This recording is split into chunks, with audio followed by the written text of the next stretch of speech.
আসসালামু আলাইকুম।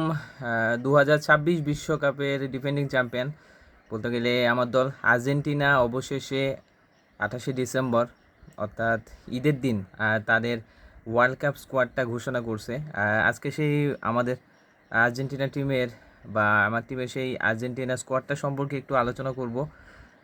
অনেকে অনেক কথা বলবে যে আর্জেন্টিনার টিম খুব একটা ভালো না, খারাপ না, বাট সব কিছু মিলে আমার পার্সোনাল মতামত এবার আর্জেন্টিনার টিম মানে যতগুলো টিম আছে সবচাইতে অভিজ্ঞ একটা টিম গঠন করেছে, কারণ 2022 সালের ওয়ার্ল্ড কাপ জয়ী প্রায় 17 জন সদস্য এই টিমে রয়েছে। সো এখানে সারপ্রাইজ বলতে তেমন বড় কোনো সারপ্রাইজ নেই। যাদের থাকার কথা ছিল তারাই ছিল। এখানে বলতে হয় মার্কো অ্যাকুনা, ডিবালা এবং মাস্তাতুনো না থাকাটা একটু খারাপ লাগতেছে, বাট এটা মানে আহ, খুব একটা যে ইফেক্ট পড়বে তা না, কারণ এখানে পুরো একটা অভিজ্ঞ দল নিয়ে স্কালোনি দলটা ঘোষণা করছে। তো এই অভিজ্ঞতার পাশাপাশি নতুন প্রজন্মের প্রতিভা কয়েকজন রয়েছে, যেমন আলমাদা রয়েছে, তারপরে নিকো পাজ রয়েছে। নিকো পাজের দিকে এবার মানে অনেকটা বড় নজর থাকবে। আহ, আমি স্কোয়াডটা যদি বলি, এখানে আর্জেন্টিনা গোলরক্ষকের ভূমিকায় বরাবরের মতো এবারও এমিলিয়ানো মার্টিনেজ থাকতেছে, এবং তার পাশাপাশি জেরোনো রুলি এবং জুয়ান মুসো রয়েছে স্কোয়াডে। জুয়ান মুসোকে হয়তোবা চিনবেন, অ্যাথলেটিকো মাদ্রিদের সেকেন্ড গোলকিপার হিসেবে খেলেন। এবং এমিলিও মার্টিনেজের হালকা একটি ইনজুরি রয়েছে। সো তার যদি কোনো একটা সমস্যা দেখা দেয় বা ইয়ে হয়ে যায়, সেই জায়গায় জোরানো রুলি হয়তো বা খেলবো, জেরোনিমো। তার সাথে সাথে মুসোকেও খেলাইতে পারে স্কালোনি। এটা ছিল গোল কিপিংয়ে তেমন কোনো কোশ্চেন মার্ক নেই, কারণ আলহামদুলিল্লাহ সুন্দর একটা গোলকিপিং সেট আপ রয়েছে আর্জেন্টিনার। এখানে ডিফেন্ডার হিসেবে ডিফেন্ডারদের যাদের থাকার কথা ম্যাক্সিমাম তারাই আছে, মানে সেরকম সারপ্রাইজ কিছুই নেই। পুরো একটা 2022 সালের ওয়ার্ল্ড কাপের সেট আপটা এখানে আমরা দেখতে পাচ্ছি। এখানে ক্রিস্টিয়ানো রোমেরো আছে, যে টটেনহাম যদি এবছর ক্লাবে খুব একটা ভালো করে নাই, বাট বরাবর তার পারফরমেন্সটা আপ টু দ্য মার্কই ছিল, যদিও একটু ইনজুরিতে ভুগতেছে। এটা ওয়ার্ল্ড কাপের আগে ইনশাল্লাহ শেষ হয়ে যাবে। তার সাথে লিসান্ড্রো মার্টিনেজ আছে ম্যানচেস্টার ইউনাইটেডের, নিকোলাস ওতামেন্ডি রয়েছে বেনফিকার, তার সাথে আছে লিওনার্দো বালেদি আছে, নিকোলাস তাগলাফিকো রয়েছে। যে তাগলাফিকো 2022 ওয়ার্ল্ড কাপের বরাবরই মানে ভালো খেলছে বলতে গেলেই। তার পাশাপাশি এখানে গঞ্জালো মন্টিয়েলকে রাখা হয়েছে, যে গঞ্জালো মন্টিয়েলকে সবাই হয়তো জানবেন 2022 সালে যে লাস্ট প্লান্টি শ্যুট আউটটা, মানে যেই প্লান্টি শ্যুট আউটের মাধ্যমেই আর্জেন্টিনা ওয়ার্ল্ড কাপ নিশ্চিত হয়েছিল, সেই গঞ্জালো মন্টিয়েল রয়েছে। তারপরে নাহুয়েল মলিনা রয়েছে। মলিনাকে এবার আমরা এক্সপেক্ট হিসেবে হালকা ধরতে পারি, কারণ অ্যাথলেটিকো মাদ্রিদের হয়ে তাদের লং রেঞ্জ শটে যে গোলগুলা, মানে এইরকম যদি ম্যাজিক এবার আমরা ওয়ার্ল্ড কাপে দেখতে পাই, that's that's a different kind of team Argentina তৈরি করে ফেলবে। সো আমরা নাহুয়েল মলিনার সেই বেস্ট পারফরমেন্সটা আশা করছি। ইনশাল্লাহ সে যদি ডেলিভার করতে পারে, মানে তার কাছ থেকে একটা এক্সপেক্টর পারফরমেন্স আশা করছি। তার সাথে ফাকুন্দো মেদিনা রয়েছে, সে হচ্ছে সেকেন্ড চয়েস হিসেবে তারা খেলবে, হয়তোবা এখানে অল্টারনেটিভ হিসেবে খেলাবে। মিডফিল্ডে বরাবরের মতো 2022 সালেরই পুরো সেট আপটাই আমরা দেখতেছি, এখানে সারপ্রাইজ কিছুই নেই। রদ্রিগো পল ইন্টার মিয়ামির সে রয়েছে, অনেকে বলবে তার বয়স হয়ে গেছে অনেক কিছু, বাট আমি বলবো যে ম্যাচ টাইম কম থাকার কারণে এবং ম্যাচের সাথে যে তার ইন্টার মিয়ামিতে যে তার রসায়ন, এটা হয়তো আমরা ওয়ার্ল্ড কাপে আবার দেখতে পারবো। সো এটা আমি সারপ্রাইজ কিছু দেখতেছি না। আর্জেন্টিনা ফ্যান হিসেবে আমি এটাকে পজিটিভলি দেখছি। মানে এখানে অসাধারণ, এবং তাকে ম্যাচের বডিগার্ডই বলা হয়। সো তার পারফরমেন্সটা আশা করছি। তার সাথে অ্যালেক্স ম্যাকেলিস্টার রয়েছে, যে গোটা 2022-এর ওয়ার্ল্ড কাপে ওয়ান্ডার কিড হিসেবে, কিড বলবো না, মানে একদম ওয়ান্ডার মিডফিল্ডার হিসেবে আবির্ভূত হয়েছিল। কেউ তাকে ওইভাবে চিনতই না, সেই সময় কোনো বড় ক্লাবে খেলতো না। এখন লিভারপুলে খেলবার, সেই সময় কোনো বড় ক্লাবে খেলতো না, বাট তারপরেও তার যে সেই সময় পারফরমেন্স সেন্ট্রাল মিডফিল্ডে, এটা অসাধারণ। সো ম্যাকেলিস্টার বড় রয়েছে, তার সাথে রয়েছে এনজো ফার্নান্দেজ।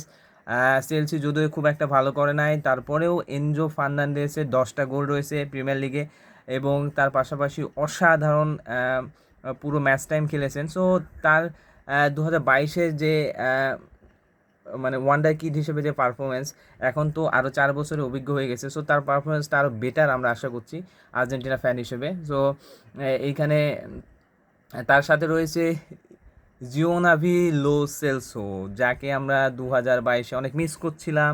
মানে ওয়ার্ল্ড কাপ শুরু হওয়ার আগে প্রত্যেকটা আর্জেন্টিনা ফ্যানদের মানে হার্ট ব্রেকের মতো অবস্থা হয়েছিল যখন লো সেলসো ইনজুরিতে পড়ছিল।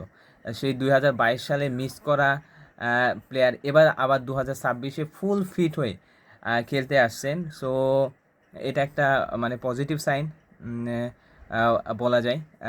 তার সাথে রয়েছে এজিকিয়েল প্যালাওসি, তারা হচ্ছে এটা সেকেন্ড চয়েস হিসেবেই খেলবেন। লিসান্দ্রো পারদেস রয়েছেন। লিসান্দ্রো পারদেসের ভূমিকা আর্জেন্টিনার টিমে কেমন, যা নিয়মিত আর্জেন্টিনায় খেলা দেখেন, পারফরমেন্স করেন, তারা বুঝতেই পারছেন। তার কাছ থেকে আমরা একটা ভাইটাল রোল প্লে করতে দেখব 2026-এর ওয়ার্ল্ড কাপে, কারণ এটা একটা লম্বা ওয়ার্ল্ড কাপ। সো তার কাছ থেকে আমরা বেস্ট পারফরমেন্সটা পেতেই চাই। তার সাথে রয়েছে Valentin Barco. Barco is a new player, 2022 সালে ছিল না, 2026-এ আমরা তাকে দেখব। হয়তো ম্যাচ টাইম কতটা পাবে আমি জানি না, বাট দেখা যাচ্ছে যে আনইম্পর্টেন্ট ম্যাচগুলোতে হয়তো আমরা তাকে দেখলেও দেখতে পারি। এবার আসি ফরওয়ার্ডে। ফরওয়ার্ডে শুরুতেই বলবো যে আমাদের ক্যাপ্টেন এবং দ্য গড লিওনেল মেসি বরাবরের মতো এবারও খেলছেন। রেকর্ড ষষ্ঠবারের মতো বিশ্বকাপ খেলবেন লিওনেল মেসি, এবং বলবো এবার নির্ভর হয়েই খেলবেন, কারণ তার পাওয়ার মতো আর কিছুই নেই। সে গোটা ফুটবলকে যত কিছু দিয়েছেন, তার নিজের ক্যারিয়ারে যত কিছু করছেন, মানে সব কিছু প্রায় পরিপূর্ণ। সো 2022-এর বিশ্বকাপ জেতার পর 26-এ নির্ভর হয়েই খেলবেন, এবং তাকে হয়তো ফুল টাইম খেলানো হবে না, তাকে হচ্ছে সেই ইম্পর্টেন্ট রোলে আমরা দেখব, এবং তাকে হয়তো বা 60-70 মিনিট এইভাবে হয়তো খেলা দেখব, যেটা 2022 সালে করতে পারে নাই, কারণ 2022 সালে মেসি নির্ভর একটা টিম ছিল। এবার কিন্তু মেসি নির্ভরতা অনেকটা কমে আসছে। সো লিওনেল মেসি যে কোনো সময় ম্যাচ ঘুরে দিতে পারেন তার পারফরমেন্সে দিয়ে, তার হচ্ছে ক্যালিভার দিয়ে। সো সেটা থাকছেই। তার পাশাপাশি হুলিয়ান আলভারেজ থাকতেছে। That's a man boy. Atletico মাদ্রিদের হয়ে 20টা প্লাস গোল করেছে এই সিজনে, এবং 10টা প্লাস চ্যাম্পিয়ন্স লিগে তার গোল রয়েছে, যেটা অনেক ইম্পর্টেন্ট ক্যারি বিল্ড আপ করে আর্জেন্টিনা টিমের জন্য। সো হুলিয়ান আলভারেসের ভূমিকা যে 2022 সালে কতটা ছিল, আমরা লিওনেল মেসির পারফরমেন্সের জন্য অনেকটা ভুলে যাই, বাট সে বিশ্বকাপে তারও 5টা গোল ছিল। সো হুলিয়ান আলভারেস আরও 4 বছর পর অ্যাথলেটিকো মাদ্রিদের একজন মেন প্লেয়ার হিসেবে ওয়ার্ল্ড কাপে খেলতে যাচ্ছে। সো অসাধারণ পারফরমেন্স আশা করছি। তার পাশাপাশি লটারো মার্টিনেজ আছে, ইন্টার মিয়ামির হয়ে এবার সর্বোচ্চ গোল স্কোরার, এবং পাশাপাশি সিরিয়ার হচ্ছে সর্বোচ্চ goal scorer Lautaro Martinez. So একটা ইনফর্ম প্লেয়ার হিসেবে ওয়ার্ল্ড কাপে যাচ্ছে। 2022 সালে যেভাবে ব্লান্ডার করছিল, আমি আশা করছি যে ওই ব্লান্ডারটা আমরা দেখবো না তার কাছে, যদিও হয়তো বা হুলিয়ান আলভারেজকেই সেন্ট্রাল ফরওয়ার্ডে আমরা ফার্স্ট প্রায়োরিটি দেখতে পারি স্কালোনির কাছ থেকে, বাট লটারো মার্টিনেজকে যে ম্যাচে সুযোগ দেওয়া হবে, আমি আশা করি তার বেস্টটা নিতে পারবো। তার সাথে রয়েছে নিকোলাস গঞ্জালেস, যে 2022 সালে স্কোয়াডেও ছিল। হয়তো পুরো টাইম না খেললেও হাফ টাইম পর 60-70 মিনিটের পর সে প্লে করতো। সো এবার হয়তো ওইভাবেই দেখবো তাকে। তার সাথে আমরা অভিজ্ঞতার সাথে আমরা থিয়াগো আলমাদাকে দেখতে পাচ্ছি, যেটা 2019-20-এর ওয়ান্ডার কিড বলা যায়। আর্জেন্টিনার জার্সিতে অলরেডি অভিষেক হয়ে গেছে, এবং তার আর্জেন্টিনার জার্সিতে একটা গোলও রয়েছে। সো থিয়াগো আলমেদা যে নিউ কিড, কতটা সুযোগ পাবে সেটা দেখার বিষয়, মানে বিগ ম্যাচে এইরকম বড় একটা স্টেজে কতটা সুযোগ দেয়, এটা কতটা সুযোগ দেয় লিওনেল স্কালোনি, এটাই দেখার বিষয়। But he is a good player, সেটা সে প্রুভ করে আসছে। তার সাথে রয়েছে নিকো পাস। আমরা নিকো পাসকে নিয়ে একটু বিশেষভাবে আলোচনা করতে চাই। নিকো পাসকে বলা হচ্ছে যে পুরোপুরি লিওনেল মেসির মানে অল্টারনেটিভ। হয়তো লিওনেল মেসি যখন উঠে যাবেন তখন নিকো পাস খেলবেন, এবং নাম্বার 10-এর ভূমিকা হয়তো আমরা নিকো পাসকে দেখতে পারি। এবং ফিফা থেকে আমরা দেখলাম যে নিকো পাসকে নিয়ে এই বিশ্বকাপে যারা ওয়াচ টু মানে ওয়ান্ডার কিড যাদের ধরা হচ্ছে, মানে তাদের মধ্যে নিকো পাস কিন্তু রয়েছে, এবং নিকো পাসের যে বিল্ড আপ পারফরমেন্স, মাত্র 21 বছর বয়সী। সো ওয়ান্ডার কিড ধরা হচ্ছে তাকে। সো দেখা যাক সেই বড় স্টেজে কেমন পারফরমেন্স করে। তার সাথে রয়েছেন হুলিয়ানো সিমিওনেকে যারা অ্যাথলেটিকো মাদ্রিদে খেলা দেখেন তারা বুঝতেই পারবেন যে হুলিয়ানো সিমিওনো অসাধারণ একজন প্লেয়ার।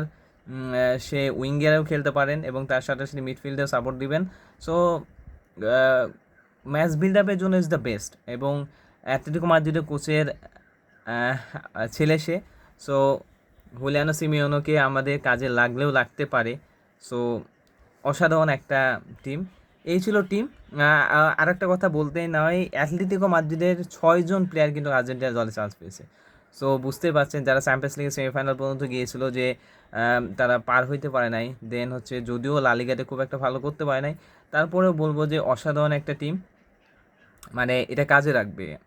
এখন আমরা যদি স্কোয়াড বিশ্লেষণ করি, এখানে শক্তির জায়গাগুলো মানে কি কি থাকছে। এখানে শক্তির জায়গা বলতে গেলে এখানে মেসির ম্যাজিক অভিজ্ঞতা এখানে কাজ করবে। তার সাথে লিওনেল মেসি তার ক্যারিয়ারের রেকর্ড 6ষ্ঠ বিশ্বকাপ খেলতে যাচ্ছে এবং 2022 বিশ্বকাপ জয়ী দলের প্রধান 17 জনই কিন্তু এই দলে রয়েছে। মার্টিনেজ, ডিপল, ম্যাকঅ্যালিস্টার, আলভারেস স্কোয়াডে আছেন, যা দলের বোঝাপড় এবং মানসিকতা অনেক শক্তিশালী করবে। সো শক্তির জায়গা এটা। আরেকটা হচ্ছে বিশ্বস্ত গোলকিপিং। আমরা পোস্টের নিচে দিবুখ্যাত এমিলিয়ানো মার্টিনেজকে আর্জেন্টিনার অন্যতম, শুধু আর্জেন্টিনা না, এখন বর্তমান বিশ্বের অন্যতম সেরা একজন গোলকিপার আর্জেন্টিনার। সো ইমেলিয়ানো মার্টিনেজ যদি থাকতেছে এখানে, এটা একটা বড় বিশ্বস্ত গোলকিপিং, কারণ আমরা দেখতেছি অনেক কুশাল মুহূর্তে এমন এমন সেভ দিবে যেটা দলকে একটা উজ্জীবিত করে ফেলবে এবং দলকে জিতার ক্ষেত্রে অভিজ্ঞতা দিবে। সো তারপরে যদি বড় ম্যাচে প্ল্যান্টিক বা কঠিন পরিস্থিতিতে তার পারফরমেন্স দলের জন্য মানে একটা প্লাস পয়েন্ট। সো এটা বলা যায়, আমরা বলি যে প্ল্যান্টিকে বেস্ট বলা হয় এমিলিয়ানো মার্টিনেজকে, কারণ এর আগে যতগুলো প্ল্যান্টিকে অংশগ্রহণ করেছে বড় স্টেজে কোনোটাতেই এমিলিয়ানো মার্টিনেজ হতাশ করে নাই বা হারে নাই। So that's that impact Emiliano Martinez. তার সাথে আমরা যদি বলি মাঝমাঠের নিয়ন্ত্রণে, শক্তির দিক দিয়ে বলবো যে মাঝমাঠের নিয়ন্ত্রণ, সেটা হচ্ছে ডিপল, এনজো, ম্যাকঅ্যালিস্টার এই থ্রোই মাঝমাঠে দখল করে রাখবেন এবং ফরওয়ার্ড লাইনে বল সাপ্লাই দিতে মানে অত্যন্ত কার্যকরী ভূমিকা পালন করবে, কারণ এই ত্রয়টা কিন্তু 2022 সালেও কাজে দিয়েছে। সো 2026 সালে তারা কিভাবে নিজেদেরকে প্রমাণ করতে পারে এটাই দেখার বিষয়।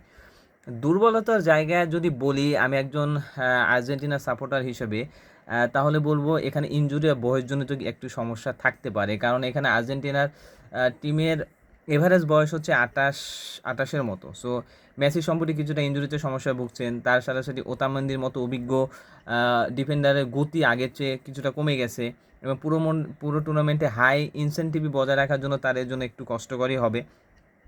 সো এটা আর একটা দুর্বলতার জায়গা বলতে বড় নামদের অনুপস্থিতি। এবার স্কালোনি, পাওলো দিবালো, আনহেল কোরেয়ারের মতো বড় তারকাদের স্কোয়াডে থেকে বাদ দিয়েছেন, যা ব্যাকআপ প্ল্যানের ক্ষেত্রে কিছুটা প্রভাব ফেলতে পারে। এবং আরেকটা বিষয় সেটা হচ্ছে আমরা অ্যানহেল ডি মারিয়াকে মিস করব পুরো বিশ্বকাপে। অ্যান্ড অ্যালহেন ডি মারিয়ার উপস্থিতি একটা ওয়ার্ল্ড কাপে এবং তার লাকি চাম ওয়ার্ল্ড কাপে বড় বড় স্টেজে, ফাইনালে বলি, কোয়ার্টারে বলি, নকআউট স্টেজে তার যে লাকি চামটা কাজ করে সেটা আমরা এবার মিস করব। সো এটা একটা দুর্বলতার জায়গা হইতে পারে। আরেকটা হচ্ছে আমরা এখানে তরুণ প্রজন্মের যদি আগমন দেখি, সো এইখানে কিন্তু ইজ দ্য বেস্ট আমি বলতে পারবো, কারণ এখানে আর্জেন্টিনার ভবিষ্যতের কথা চিন্তা করে এখানে স্কালোনি বেশ কয়েকজন তরুণদেরকে দলে সুযোগ দিয়েছেন। তার মধ্যে একজন হচ্ছে নিকোপাস, এটা ভ্যালেন্টিন বার্কো, নিকোপাস রয়েছেন ও ভ্যালেন্টিন বার্কো। মাঝমাঠ ও রক্ষণে গতি আনতে এদের ব্যবহার করা হতে পারে, নিকোপাস এবং ভ্যালেন্টিন বার্কোকে। সো তার সাথে রয়েছে হুলিয়ানো সিমিওনে, আক্রমণ ভাগে নতুন ধার তৈরি করে স্কালোনির অন্যতম চমক। সো এই তিনজন আমরা ওয়ান্ডার কিড বা বলি বা এদের নতুন প্রজন্মের তারকা বলি। সো এই তিনজনের ওপর পুরোপুরিভাবেই বলবো কি বিশ্বাস রাখতেই চাবেন লিওনেল স্কালোনি। এবং গ্রুপ পর্বে যদি আর্জেন্টিনা ম্যাচের সময়সূচিটা বলে দিই, আমরা 17 জুন প্রথম আর্জেন্টিনা ম্যাচ রয়েছে আলজেরিয়ার বিপক্ষে, আমরা আশা করব সেটা জিততেই চাইবো।